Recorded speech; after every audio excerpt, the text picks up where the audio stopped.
안녕하세요. 전 60대 주부입니다. 얼마 전 아이와 함께 앨범을 정리하다가 가족 사진을 보게 되면서 이런저런 얘기들이 생각나서 사연을 몇 장 적어봅니다.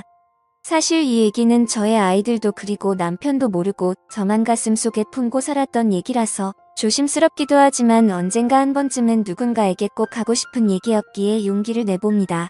어린 시절부터 제 인생은 막말로 진짜 뭐 같았습니다. 부모가 저를 버린 건지 아니면 돈을 벌러 떠난 건지 정확한 이유도 모른 채 교회 목사님 손에서 자랐습니다. 감사하게도 목사님은 저를 중학생이 될 때까지 돌봐주셨고 목사님의 자녀가 태어나면서 저는 고아원으로 보내졌습니다. 이렇게 성인이 되기 전까지 고아원에서 지냈고 20살이 될 무렵 저는 최소한의 퇴소 비용을 받아 고아원을 나오게 됐습니다. 제가 공부 욕심이 많았다 보니 대학은 꼭 가고 싶었는데 낮에는 돈을 벌어야 하니 선택지는 야간 대학뿐이었습니다. 결국 낮에는 공장에서 일하고 밤에는 대학을 다니면서 겨우 대학을 졸업했고 그 뒤엔 반도체 공장으로 옮겨서 3교대 근무를 했습니다. 그런데 이렇게 살다가는 죽도 밥도 안 될 것 같아서 공장을 관두고 큰 마음 먹고 공무원 시험 준비를 시작했습니다. 다행히도 3년 동안 공무원 시험을 준비해서 30이라는 늦은 나이에 공무원 시험에 합격할 수 있었습니다. 다른 친구들은 결혼을 하고 아이를 낳고 가정을 꾸릴 때 전막 사회생활을 시작하려 했는데 혼자 지쳐진다는 생각이 들었지만 힘들게 시험에 붙었으니 무슨 일이 있어도 퇴직하기 전까진 일을 하려고 했죠. 저는 한 지역의 시청에서 근무했는데 시민들의 민원을 처리해주는 부서에 처음 발령을 받았습니다. 안 그래도 소심하고 낯을 많이 가리는 성격인데 사람들을 상대하려니 너무 힘이 들더라고요. 일하는 내내 두통에 시달렸고 퇴근을 하면 즐거운 게 아니라 다음날 출근할 생각에 불안 증세가 몰려와서 손이 떨리고 밤에 잠을 이루지 못했습니다. 안 그래도 소심하고 낯을 많이 가리는 성격인데 퇴근을 하면 즐거운 게 아니라 손이 떨리고 그러던 어느 날 민원 처리를 하고 있는데 한 남자가 서류를 들고 와서 몇 가지 문의를 해왔습니다. 그 남자의 물음에 답을 해주는데 갑자기 정신이 몽롱해지면서 잠이 오는 겁니다. 그렇게 전 그 자리에서 쓰러졌고 눈을 떠보니 병실에 누워 있었습니다. 그런데 제 앞에는 낯선 남자가 서 있는 겁니다. 정신을 차리고 자리에서 일어나려고 하니 지금 일어나실 수 있겠어요? 좀 더 쉬셔야 할 것 같은데 라고 하며 저를 일으켜주는데 낯선 남자의 터치가 조금 불편해서 제가 몸을 뒤척이니 좀 더 쉬셔야 할 것 같은데 제가 몸을 뒤척이다. 아, 죄송합니다. 저 누군지 모르시겠죠? 저 아까 시청에서 서류를 떼려고 갔는데 갑자기 제 앞에서 쓰러지시는 바람에 우선 놀라서 제가 응급차 타고 같이 왔어요. 직원분들이 올 상황이 아닌 것 같아서 라고 자기 길을 소개하더라고요. 저는 감사한 마음에 퇴원 처리를 하고 그분에게 연락처를 물었습니다. 그래도 저 도와주신 분인데 식사 대접이라도 해야 할 것 같아서요. 그리고 일주일 뒤 그 남자와 저녁 식사를 하는데 사람이 너무 자상하고 괜찮더라고요. 그 남자는 아버지와 함께 작은 사업을 하는 남자였는데 겉모습만 봐도 저와는 너무 다른 세계에 사는 사람 같았습니다. 깔끔한 스타일의 옷도 유명 브랜드를 입고 다니고 누가 봐도 곱게 자란 티가 났죠. 몇 번 만나면서 저는 그 남자에게 호감을 느꼈지만 만나면 만날수록 욕심을 내면 안 될 것 같다는 생각이 들더라고요. 전 친인척 하나 없고 부모도 없는 고아원 출신의 재산이라고는 제가 월급 봐서 모은 돈이 전부였으니까요. 이제 겨우 시험에 붙어서 작은 원룸 하나 마련하기까지 너무 오랜 시간이 걸려서 그런지 그 멋진 남자 앞에만 있으면 제가 너무 작아지는 느낌이 들었습니다. 하지만 그 남자와 한 달 정도 만나면서 몇 번이나 헤어지자고 얘기하려 했지만 도저히 용기가 나지 않았습니다. 그런데 하루는 남자가 집업 일하면서 잠깐 나와달라고 하더라고요. 남자는 차 안에서 저를 기다리고 있었는데 제가 차에 타자마자 저에게 입을 맞추더니 정식으로 연인이 되고 싶다고 하는 겁니다. 전 그 얘기를 듣고 펑펑 울어버렸습니다. 나같이 볼품없는 사람을 사랑해주는 사람이 나타나니 괜스레 눈물이 나더라고요. 전 그렇게 그 남자를 받아주기로 했고 1년 연애 끝에 저희 두 사람은 결혼을 약속했습니다. 저야 부모님이 안 계셔서 저만 좋으면 결혼을 할 수 있었지만 문제는 남자의 어머니였습니다. 결혼을 반대하는 이유는 단지 제가 고아라는 것 때문이었습니다. 어머님을 이해 못하는 건 아니었지만 고아가 된 게 제 탓도 아니고 저만 나 보지도 않겠다고 하시니 솔직히 억울하긴 하더라고요. 하지만 아버지는 달랐습니다. 오히려 제가 고아로 자랐는데 혼자 공부해서 공무원까지 됐다고 하니 따구가 있어 보인다며 저를 먼저 만나보고 싶다고 하셨다는 겁니다. 이렇게 아버님과 처음으로 식사 자리가 마련됐고 저를 보며 환하게 웃어주셨던 미소가 아직도 생각이 납니다. 거기에 술이 한 잔 들어가니 저도 마음이 편해지고 아버님께서 저에게 도마를 놓으시니 마치 이 결혼을 정말 허락받은 것 같은 생각이 들었습니다. 아버님이 잘해주시니 저도 그만큼 해드리려고 정말 많이 노력했습니다. 결혼하기도 전이었지만 먼저 연락도 드리고 선물도 드리고 단둘이 만나서 식사도 하고 아버님은 그런 제가 정말 마음에 드셨는지 얼른 결혼식을 준비하라고 하시더라고요. 어머님은 자기한테 맡기라면서요. 결국 저희 두 사람은 아버님을 등에 업고 결혼식을 올릴 수 있었고 감사하게도 작은 신혼집까지 마련해 주셨습니다. 대신 조건이 있었습니다. 제가 몸이 많이 어약한 편이다 보니 아버님께서는 일을 관두고 남편은 애조하길 원하셨습니다. 대신 무슨 일이 생기면 본인에게 바로 얘기하고 책임까지 져주시겠다고 약속을 했지요. 저 말을 듣고 솔직히 고민을 안 했다면 거짓말입니다. 공무원이 되겠다고 고생한 3년이 주마등처럼 스쳐갔지만 저도 이제 남들처럼 가정이 생겼고 제 미래를 이 가족에게 바쳐도 괜찮을 것 같다는 생각이 들었습니다. 솔직히 남편 사업이 꽤 잘 되기도 했었고 적어도 돈 때문에 마음고생할 일은 없어 보였기 때문이죠. 전 사직서를 제출했고 시댁 근처에 신혼집을 얻어 남편과 행복한 신혼생활을 보냈습니다.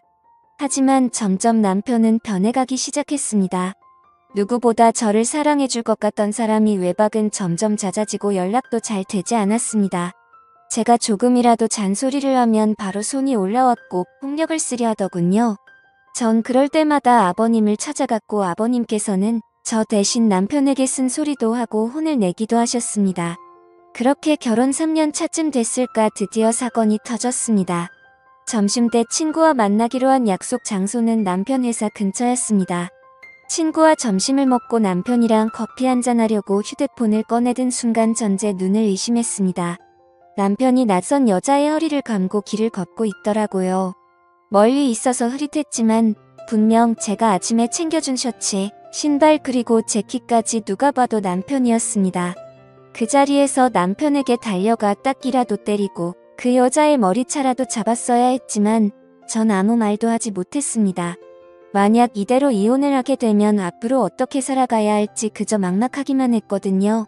그 일이 있고 난 뒤 남편의 바람은 더 과감해졌습니다. 대놓고 집 앞에 차를 세워두고 그 여자와 데이트를 하고 동네에서도 팔짱을 끼고 다니면서 부부 행세를 했습니다. 어찌나 유난들을 떨고 다녔는지 이미 동네에선 남편이 바람을 피고 있다는 소문이 파다할 정도였으니까요. 한 번은 동네에 부끄럽게 뭐하는 거야 바람을 피려면 조용히 피던가 하고 먼저 한마디 던졌더니 황당하다는 듯 대답하더군요. 여자가 말이야 남편이 집에 오면 좀 살갑게 애교도 부리고 그래야지 목석처럼 앉아서 말 한마디 안 하는데 무슨 재미로 집에 오겠냐 안 그래 저 말을 듣는데 기가 막히더군요. 마치 자기가 바람을 핀 이유가 저 때문이라는 것처럼 말을 하고는 문을 쾅 닫고 나가버렸습니다. 저는 저 말을 꺼내기까지 몇 날 며칠을 고민했는데 고작 돌아오는 대답이 저 따위라니. 이대로 집에 혼자 있으면 이대로 제가 죽어버릴 것만 같아서 누군가에게 위로받고 싶었지만 전화 한 통 걸 곳이 없었습니다. 전 결국 시댁에 모든 사실을 다 얘기했고 어머님은 남자가 사업을 하다 보면 그럴 수도 있는 거라며 그냥 잊고 살라고 하는 반면 아버님은 달랐습니다. 이 새끼 저 새끼 입에 담지 못할 험한 욕을 하시더니 남편에게 전화를 걸어 당장 집으로 오라고 하시더군요. 그날 밤 남편은 밤새도록 아버님에게 두들겨 맞았습니다. 맘 같아서는 당장 이혼이라도 하고 싶었지만 뱃속에 아이와 직장도 없는 제가 갈 곳이 없었기에 섣불리 이혼 얘기는 꺼내지도 못하겠다고요. 아무 말도 못하는 저를 보고 아버님은 허튼 생각하지 말고 신혼집 정리하고 여기로 들어와라. 내가 저놈은 무슨 일이 있어도 버릇을 고쳐놓을 테니 나만 믿고 들어와라고 하시더군요. 평소 아버님 말이라면 꼼짝을 못하던 남편은 일주일 만에 신혼집을 정리했고 저희 부부는 결국 시댁으로 들어오게 됐습니다. 아버님 말대로 시댁으로 들어오니 남편이 꼼짝을 못하더라고요. 그렇게 5년 정도 그 집에 살면서 아이도 출산했고 크고 작은 사건들은 있었지만 그냥 남들처럼 평범한 날들을 보냈습니다. 저는 평소처럼 아이를 어린이집에 데려다주고 집으로 돌아오는 길이었습니다. 깜빡하고 열쇠를 안 가지고 와서 밖에서 문을 두드렸는데 인기척이 없는 겁니다. 분명 어머님이 집에 쉴 시간인데 아무 소리도 들리지 않길래 어머님께 전화를 걸었지만 받지 않으시더라고요. 괜스레 불길한 예감이 들어 열쇠 수리공을 불러 문을 열었습니다. 그런데 현관문을 여는 순간 저는 너무 놀라서 제자리에 주저앉아 버렸습니다. 어머님이 가슴을 부여잡고 문 앞에 쓰러져 계시는 겁니다. 놀란 저 대신 열쇠 수리공이 119에 신고를 해주었고 응급차를 타고 가면서 가족들에게 전화를 걸었습니다. 안녕하세요. 전 60세 전화를 받은 가족들이 모두 병원으로 모였지만 이미 병원에 도착했을 때 어머님은 심장은 멈춰 있었습니다. 평소 혈관 질환을 갖고 계셔서 건강에 주의를 했지만 급성 심근경색으로 돌아가셨다는 얘기를 듣게 되었습니다. 너무 갑작스러운 죽음 앞에 가족들 모두 슬픔을 감추지 못했고 아버님은 어머님 손을 잡고 펑펑 우셨습니다. 그렇게 갑작스레 어머님이 돌아가시고 난 뒤 아버님의 건강도 급격히 안 좋아지기 시작했습니다. 신우들은 이미 결혼을 해서 아버님을 모실 수 없다는 입장이었고 제가 집에 있으니 요양보호사는 부르지 말자고 하더군요. 결국 전 아버님과 함께 살며 아버님의 수발을 들었습니다. 매니마다 식사를 챙겨드리는 것은 기본이었고 관절염이 심해지셔서 거동이 불편하신 아버님은 휠체어 생활을 하셨는데 화장실에 가실 때나 밖에 볼 일이 있으실 때도 항상 제가 아버님을 모시고 다녔습니다. 솔직히 처음 오면은 왜 내가 이런 일을 해야 하는지 싶은 생각에 도망치고 싶고 아버님이 원망스럽기도 했습니다. 돈이 없는 집도 아니고 누가 나한테 월급을 주는 것도 아닌데 자식들도 안 하는 걸 며느리인 제가 하고 있으니 가끔 투정을 부리고 화를 내는 저를 보면서 아버님도 제게 죄스러운 마음이 드셨나 봅니다. 제가 짜증을 내도 아버님은 저에게 미안하다는 말을 달고 사셨습니다. 하루는 제발 요양원으로 보내달라 사정하시는데 저 때문인 것 같아서 눈물이 다 나더라고요. 결국 아버님께 제가 할 수 있을 때까진 모시겠다고 약속을 드렸죠. 그렇게 아버님을 모시고 산 지 15년이라는 세월이 흘렀습니다. 서로 살부비며 살다 보니 아빠와 딸처럼 정말 막역한 사이가 되었고 신기하게도 아버님이 점점 건강을 되찾으시는 게 눈에 보였습니다. 낮에는 저랑 같이 밖에 나가서 같이 산책도 하고 바람도 좀 쐬면서 즐거운 시간을 보내는 반면 밤만 되면 저랑 남편을 빤히 저를 쳐다보시기만 하고 묻는 말에는 대답도 하지 않으시더라고요. 그리고 새벽부터 일어나서는 방 안에서 혼자 어머님의 이름을 부르면서 막 울부짖기도 하셨습니다. 하루는 남편이 조심스럽게 먼저 제게 말을 꺼내더라고요. 여보, 내 생각엔 아버지 치매 같은데 좀 이상하잖아. 대답도 잘 안 하고 말도 잘 못 알아듣는 것 같은데 낮에 시간 될 때 당신이 모시고 병원 좀 가봐. 거참 노인네, 이젠 하다 머리가 말썽이네. 제가 치매 노인을 겪어본 적은 없지만 치매라기엔 아버님은 저와 대화도 잘하시고 장난도 잘 치셨는데 남편이 저렇게 얘기하는 걸 보니 맞는 것 같기도 하고 좀처럼 감을 잡을 수가 없더라고요. 날이 밝으면 아버님을 모시고 병원에 가야 하나 생각하고 침대에 누워 잠이 들렸는데 밖에서 인기척이 들리는 겁니다. 남편은 제 옆에 누워 코를 골며 자고 있고 인기척이라면 아버님뿐인데 뭐가 필요하신가 싶어 밖에 나왔더니 후다닥 방으로 들어가시더라고요. 그 다음 날도 또 다음 날도 아버님은 밤마다 제 방 앞에서 서성이시다가 제가 나오면 다시 방으로 들어가셨습니다. 왜 저러시는 건지 궁금하면서도 별별 생각이 다 들더군요. 어머님이 일찍 돌아가신 후로 외로워서 저러시는 건지 뭐가 필요하신데 말을 못하시는 건지 저는 걱정스런 마음에 거실에서 아버님을 기다리기로 했습니다. 졸린 눈을 비비면서 아버님을 기다리고 있는데 새벽 1시가 넘어서야 아버님이 방에서 나오시더라고요. 그런데 이상하게도 저를 보고는 놀라지도 않으시는 겁니다. 제가 작은 목소리로 아버님 뭐 필요한 거 있으세요? 저한테 말씀하세요. 라고 했더니 아버님이 제 옆에 앉으시더니 제 손을 꼭 잡으셨습니다. 그리고는 작은 소리로 뭐라고 하시는데 처음엔 무슨 말씀을 하시는 건지 이해가 잘 되지 않았습니다. 그런데 갑자기 아버님이 눈물을 뚝뚝 흘리시는 겁니다. 큰 소리로 울지는 못하시고 숨죽여서 우시는데 저까지도 눈물이 나더라고요. 저는 이유도 모른 채 아버님을 위로해드렸고 아버님은 힘들게 입을 여셨습니다. 희정아, 정말 고맙다. 내가 너한테 정말 고마워서 은혜를 어떻게 갚아야 할지도 모르겠다. 그리고 정말 고생 많았다. 내가 한 번은 꼭 말해야지. 생각을 했는데 정말 고생 많았다. 라고 말씀해 주시더라고요. 15년이 넘는 시간 동안 아버님을 모시고 살았지만 미안하다는 말뿐 고맙다거나 고생했다는 말은 한 번도 해주신 적이 없으셨거든요. 제가 아버님 앞에서 울자 아버님은 저를 꼭 안아주셨습니다. 그리고는 몇 시간 동안 이런저런 얘기들을 나눴지요. 그리고는 동이틀 무렵 아버님은 저에게 작은 종이 한 장을 보여주셨습니다. 그 종이 속에는 유언장이라는 세 글자가 적혀 있었습니다. 그리고 그 유언장에 적힌 내용을 보고 저는 깜짝 놀랄 수밖에 없었습니다. 아버님이 가지고 계신 재산의 일부만 남겨두고 모두 저에게 위임하고 싶다는 내용이었습니다. 가슴에 손을 얹고 저는 돈을 바라고 아버님을 모신 것이 아니라 정말 제 아버지라는 생각으로 아버님을 모신 건데 그 유언장을 보고 마음이 너무 무거워졌습니다. 아버님, 제가 이런 걸 바라고 아버님과 함께 지낸 게 아니에요. 아버님은 그냥 제 아버지나 다름없으시고 제가 잘해드린 것도 없는데 라며 말끝을 흘렸지요. 그럼 알지, 내가 왜 그걸 모르겠니? 자식들도 다 마다한 걸 며느리인 내가 해줬으니 거절 말고 받아라. 내 평생 은혜를 갚으려면 이걸로도 많이 부족하다만 이렇게라도 해야 내 마음이 편해질 것 같다. 말씀하시고는 방으로 들어가셨습니다. 그 일이 있고 난 뒤 저 남편 아버님 모두 아무 일 없다는 듯 평범하게 지냈습니다. 저도 아버님도 그날 일에 대해서는 얘기를 꺼내지 않았지요. 그리고 3년 뒤쯤 아버님의 아침상을 차려서 방으로 가지고 들어갔는데 아버님께서 누워서 눈만 껌뻑껌뻑 하시는 겁니다. 아버님, 일어나서 식사 드세요. 마늘장아찌 좋아하셔서 그거 만들었어요. 하고 말씀드리는 순간 헛기침을 크게 하시더니 그 자리에서 숨을 거두셨습니다. 저는 아버님을 끌어안고 펑펑 울었고 결국 아버님의 인종을 지킨 며느리가 됐습니다.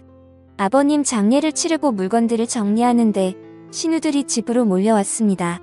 아버지 유언장을 발견했다는데 신우가 갖고 있는 유언장에는 재산의 10%를 자식 셋이 나눠 갖고 나머지는 아버님께서 평생 후원해 오신 보육원에 기부하겠다는 내용이었습니다. 그 유언장을 보고는 세 남매는 아버님을 원망하는 곡소리를 냈고 그 모습을 보면서 저는 그 모습을 멀뚱멀뚱 바라만 보고 있었습니다. 물론 아버님이 제게 주신 유언장 얘기는 굳이 하지 않았지요. 어차피 제 돈도 아니었고 아버님께서 좋은 일에 쓰시겠다고 결정하셨으니 그 뜻을 따르는 게 맞다고 생각했거든요. 그리고 한 달 정도 시간이 흐르고 우리 집으로 웬 남자가 한 명 찾아왔습니다. 그 남자는 자신을 변호사라고 소개하고 작은 명함과 함께 재산 위임장과 이혼 서류를 제게 건네주었습니다. 알고 보니 살아생전 아버님께서 변호사를 통해 유언장을 미리 전달해 두셨고 재산 위임 조건은 남편과 이혼하는 것이라고 하셨답니다. 이 사실은 돌아가신 아버님과 변호사 그리고 저만 알고 있으니 걱정하지 말라고 얘기하시는데 전 그 자리에 주저앉아 펑펑 울어버렸습니다. 아버님 바람대로 전 짐을 싸서 그 집을 나왔고 아버님이 남겨주신 재산으로 작은 아파트 한 채를 구입했습니다. 그리고 남편에게는 이혼 서류를 우편으로 보냈습니다. 다행인지 불행인지 남편은 별말 없이 동의했고 저희 부부는 그렇게 합의하에 이혼을 하게 됐지요. 벌써 아버님이 돌아가시고 남편과 이혼을 한 지 5년이 지났습니다. 전 지금도 아버님 일이 되면 저 혼자 작게 제사를 지내고 가끔 산소에 찾아뵙고 인사도 드립니다. 비록 제가 며느리로 아버님을 만났지만 친부모보다 저를 예쁘게 해주시고 사랑해주신 아버님에게 기회를 통해 정말 감사하고 사랑한다고 말씀드리고 싶습니다. 아버님 정말 감사합니다.